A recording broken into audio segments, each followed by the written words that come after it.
Welcome, collective. I am Kamara at the highest vibration. Thank you for stopping by. Welcome to the new subscribers here. I'm glad that you found me, and I'm glad that you're here. Collective, before we get into the message, take a deep breath. Breathe into your heart space. Exhale from the front and the back of your heart chakra. Inhale, breathe in from the root chakra all the way to your throat chakra. Exhale from the front and the back of your throat chakra. And just take a minute and pause, collective. Just breathe. There again, I just really want to talk about there's a lot of chaotic energy in the collective right now. So I really think it's important for me to come online and bring some sort of calm and peace. That's what spirit is wanting me to do right now. So I'm here in service. Turn off the TV, cut out the noise, focus on the self right now. Aries solar eclipse, 2 days. Today is Saturday. Happy Saturday, by the way. But I just really want to talk about there's an importance of Chiron here again. This is a continued message because the collective, there's a lot of anger and triggering right now. And so what this is stemming from is our individual wounds, right? And there's a strong emphasis around reparenting our inner child and what that looks like. What is reparenting, right? Reparenting basically is you're giving yourself what you didn't receive as a child, right?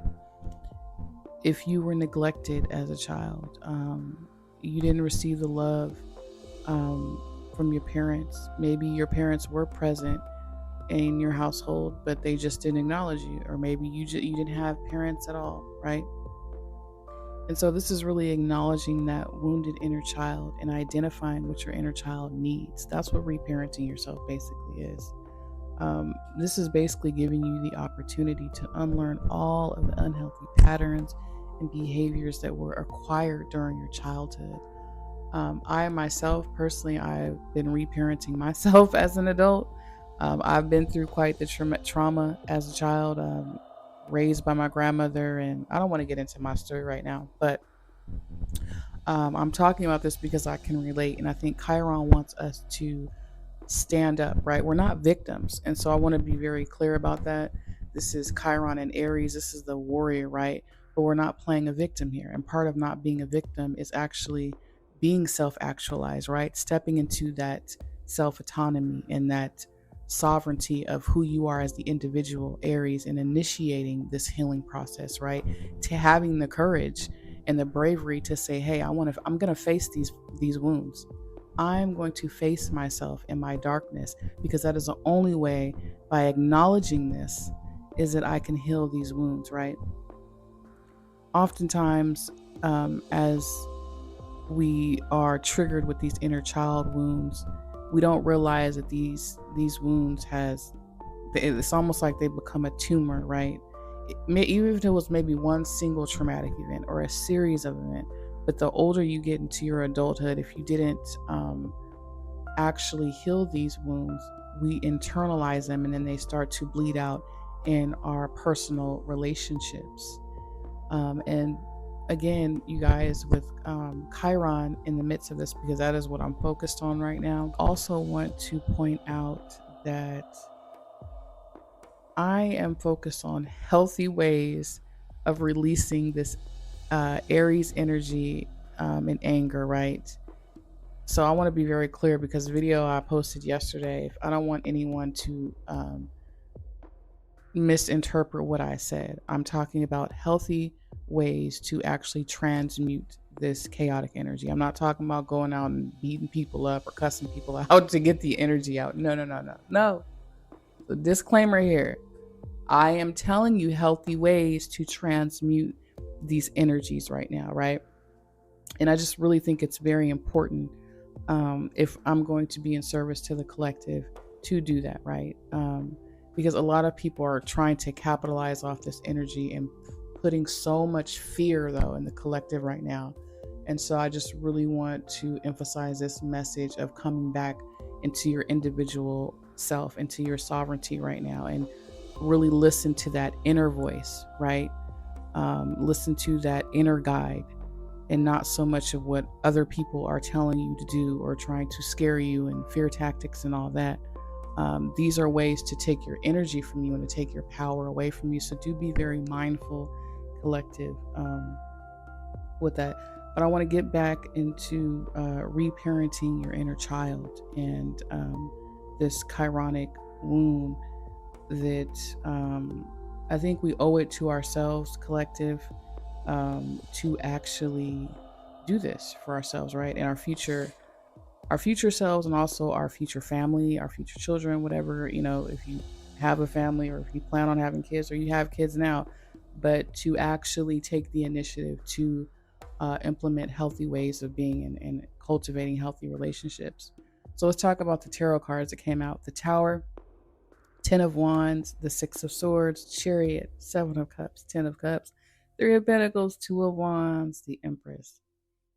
The Tower, that is this eclipse energy. Some of you, collective, this has been like it's a spotlight. It's hit you. The Ten of Wands. I have to deal with this, and I need to deal with this now, right? A lot of things could be coming up right now and coming to surface that you didn't expect. Whether good or bad, do we want to really talk about whether what good or bad means? But either way, there's something that has come up from your subconscious, right? What's coming to me with the Tower card, it's like a wow, this just hit me. Wow, this is coming up. But if it almost feels like it's out of nowhere, but this is not out of nowhere. Our childhood is where the subconscious mind is formed, right?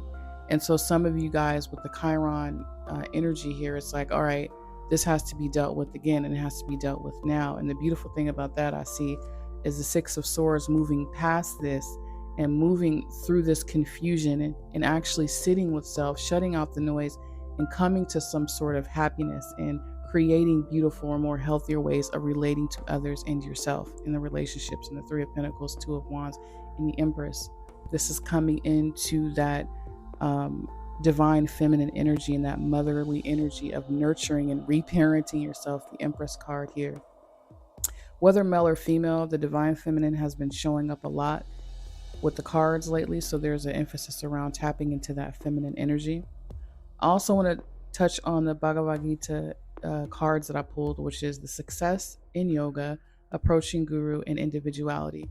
Now, the Approaching Guru has come up twice, and so that's telling me something. Either you, collective, you're becoming a guru, you're becoming a teacher, or there's an approaching guru coming towards you.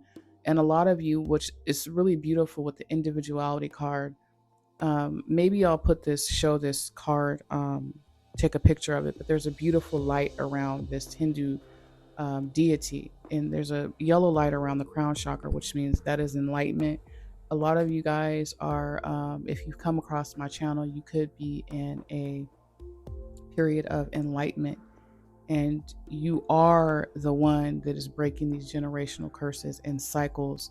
Um, and you're kind of a rare soul, because rare soul is on the bottom of the deck. But I want to read the Approaching Guru really quick. Just learn the truth. Approach a guru with humility, inquire from them submissively, and render service. The self realized can impart transcendental knowledge, for they have seen reality. For they have seen reality. Some of you guys could be becoming teachers, and your experiences, some of you have been through a lot, and your experiences molded you into this guru. And so now you have the opportunity, because you've come in, you've kind of, you're at that space now where you're enlightened. And so now you can share that knowledge with the world of what you've learned by experience. And maybe you've got some degrees, I don't know, but they're more so an experience. You're teaching through experience, and you're in this self-mastery type of energy. And you can teach these things to others. Some of you are coming upon a guru, and Maybe you've been asking the universe, you've been asking to seek some sort of enlightenment. The Hermit card is on the bottom of the tarot deck. Some of you guys can have been in this introspection time of learning and maybe learning different ways of dealing with these sorts of issues. But collective, that is the message today. Happy Saturday, and continue to reparent your inner child. Acknowledge these wounds. We don't have to, again, we're not giving these things permission to live in our being, right? We don't identify with these things. So we're learning not to identify as it pertains to we're embodying that, if that makes sense. We're not, this isn't our identity, right? It's not our identity. And so we're breaking free from that. This is a deep breakthrough. We're breaking free from these old ways of being and these patterns and behaviors. It's not our identity, right? You're not a victim. You're a victor. Let's embody this Aries energy. Light that fire. It's time to light that fire and blaze this fucking trail, embodying that warrior type of energy. Enough is enough. Collective, that is the message. If any of this resonated, do like, comment, or subscribe. I would love to have you here. Also, you can buy me a coffee or buy me a book. That information is in the description box below. Enjoy your weekend, and we will talk soon. Happy Eclipse. Take care of yourself. Get the necessary rest that you need, and keep growing, ascending. Take care.